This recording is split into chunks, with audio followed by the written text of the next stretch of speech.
Mengingat putranya terlahir sebagai cucu bangsawan, Afife tak merestui pernikahan ini. Begitupun dengan Hira. Dia menolak pernikahan ini karena Hira merasa tak pantas bersanding dengan keluarga Demirhanle. Namun Orhun tetap akan menikahinya sehingga Hira tidak punya pilihan lain selain kabur dari sana. Kemudian Orhun menyadari calon istrinya tidak ada di kamar. Orhun pun segera mencari Hira keluar lalu melihatnya berlari ke arah hutan. Dalam waktu yang cukup singkat, Orhun menemukan Hira lalu membawanya pulang. Di rumah, Hira bermimpi bertemu Nihan. Di dalam mimpi itu, Nihan berpesan kepada Hira agar tidak meninggalkan kembarannya. Dia juga memberi tile pengantin sebagai tanda Hira harus menyetujui pernikahan itu. Adapun Nihan adalah kelemahan Hira. Dia tidak bisa mengabaikan pesan itu sehingga Hira bersedia menikahi Orhun. Pernikahan ini akan diselenggarakan dalam waktu yang cukup dekat. Orhun meminta ibunya agar mempersiapkan pertunangan mereka yang akan dilaksanakan di minggu depan. Namun Nursah merasa sedih mendengar hal itu. Dia merasa kakaknya tega membuat keputusan itu di saat mereka sedang berduka atas kematian Nihan. Kemudian Orhun memeluk adiknya dan dia berjanji akan memberitahu alasan dibalik keputusannya itu. Adapun Nursah langsung mengerti dan mendukung keputusan kakaknya. Dia menemui Hira dan menyambutnya dengan baik sebagai calon kakak iparnya. Namun Orhun membenci kedekatan mereka. Dia merasa kalau Hira tak pantas diperlakukan baik oleh keluarganya setelah menjadi penyebab kematian Nihan. Sementara itu, Perihan dan Eda sangat penasaran terkait update keluarga Demirhanle setelah Pedat melakukan kesalahan.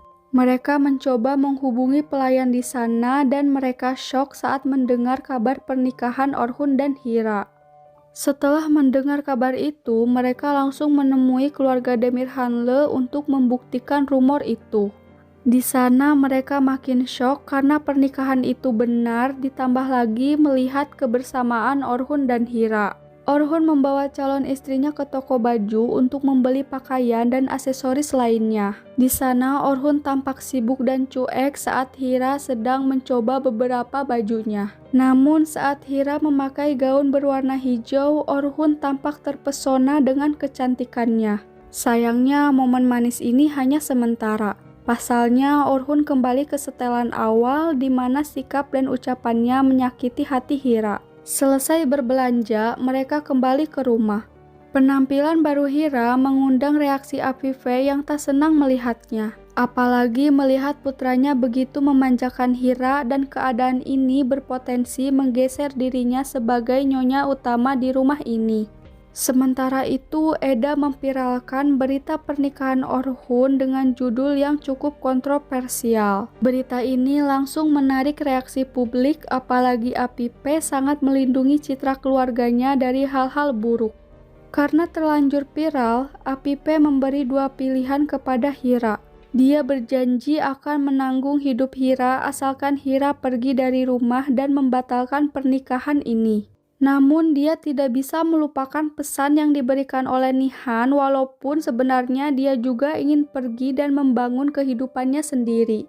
Kemudian Hira muncul untuk menemui wartawan dan Orhun yang sudah lama menunggunya.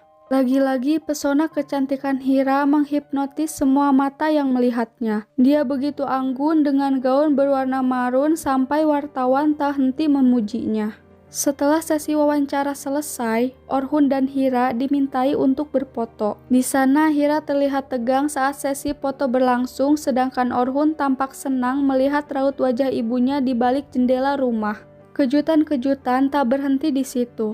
Orhun memberi hadiah kepada Hira. Hadiah itu berisi kalung yang dimana kalung itu akan menjadi pengingat kalau Hira adalah seorang pembunbun. Kemudian Apipe memanggil Hira untuk memilih dekor pernikahannya sendiri. Nampaknya Apipe sangat kesal karena Hira menolak tawarannya dan memilih melanjutkan pernikahan ini. Namun Orhun terlihat kesal karena bagian ini bukanlah urusan Hira. Kemudian Orhun membawa Hira ke kantornya dan memberi sebuah naskah yang harus dihafalkan oleh Hira. Di tengah kesibukan persiapan acara, Hira memilih menghirup udara segar di halaman rumah. Kemudian Nursah menyusul Hira dan menyapa calon kakak iparnya. Namun lagi-lagi Orhun membenci situasi ini karena dia tak suka adiknya dekat-dekat dengan Hira. Keesokan harinya, Orhun berziarah ke kuburan ayah dan kembarannya sebelum acara pertunangan. Adapun Hira masih bersiap-siap di kamarnya sebelum menyambut para tamu. Hira memakai gaun berwarna hijau dibalut kalung nihan yang melingkar cantik di lehernya. Kecantikan dan pesonanya selalu membuat semua orang betah kalau memandangnya. Kemudian Orhun memperkenalkan calon istrinya kepada teman-temannya yang hadir di sana. Acara pun dimulai dan dipimpin oleh guru penasihat Orhun.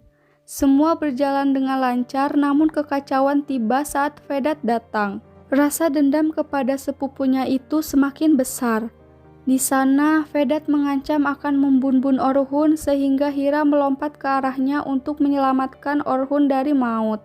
Peluru menembus bahu Hira dan menempel di bagian tubuh Orhun. Untung saja peluru itu tidak masuk terlalu dalam sehingga lukanya tidak terlalu parah bagi Orhun. Sementara itu, Vedat sudah diamankan oleh polisi. Perihan melihat kekecewaan keluarga Demirhanle sehingga mereka mencoba menarik kepercayaannya lagi dengan menanyakan kondisi Hira. Adapun Hira berhasil melewati masa kritisnya. Operasinya berhasil lalu Hira dipindahkan ke ruang inap. Di sana, Hira terus mengigau sehingga keyakinan Orhun soal kematian Nihan memperkuat Hira sebagai pelakunya. Kemudian Nursah menjenguk Hira ke rumah sakit. Dia sangat khawatir pada Hira, sedangkan Orhun selalu menghalangi kedekatan mereka agar mereka tidak terlalu akrab. Lalu perawat datang meminta kartu identitas Hira untuk mengisi formulir yang belum lengkap. Orhun baru ingat kalau Hira belum punya KTP. Dia langsung menghubungi pengacaranya untuk mengurusi masalah ini. Beberapa jam kemudian, kartu identitas Hira sudah jadi. Hira sangat senang walaupun Orhun terus mengaitkannya pada pembunuhan Nihan. Bahkan aksi heroik yang dilakukan Hira pun dianggap salah dan pada akhirnya kebaikan Hira akan selalu tenggelam di mata pembenci. Dokter memberi kabar baik kalau Hira sudah bisa pulang. Namun mereka memutuskan pulang ke rumah pertanian karena para jurnalis sedang menunggu mereka di rumah utama. Di perjalanan, Orhun mengemudikan mobilnya dengan cepat. Rupanya Orhun sengaja menyakiti Hira karena gundaman Hira terus menghantui pikirannya. Sesampai di rumah pertanian, Hira beristirahat sesuai saran yang diberikan dokter. Namun Hira terbangun dari tidurnya saat mendengar suara anjing yang terus menggonggong. Ternyata anjing itu terluka, lalu Hira pun segera mengambil kotak obat untuk membalut lukanya. Sementara itu, Eda baru saja mendapat informasi soal keberadaan Orhun dan Hira. Dia pun segera menyusul ke sana karena tak tahan jika harus membiarkan mereka berduaan di rumah pertanian. Di sisi lain, Orhun sedang memarahi Hira karena menyentuh anjing milik Nihan. Apapun yang dilakukan oleh Hira, semuanya salah di mata Orhun. Orhun menganggap Hira sedang mencari perhatian dengan menyelamatkan dirinya dari maut dan menolong anjingnya yang terluka. Di tengah kekacauan ini, Eda tiba-tiba muncul dan Orhun khawatir kalau Eda mendengar semua percakapan mereka. Untung saja Eda baru saja datang, namun dia curiga ada yang tidak beres di antara mereka. Orhun mengirim Eda pulang lalu dia mendapat informasi soal penyelundupan obat yang dilakukan oleh sepupunya lewat pesawat perusahaan. Masalah ini membuat Orhun dipanggil oleh polisi untuk dimintai keterangan dan ternyata Orhun juga dilaporkan atas kasus perdagangan manusia.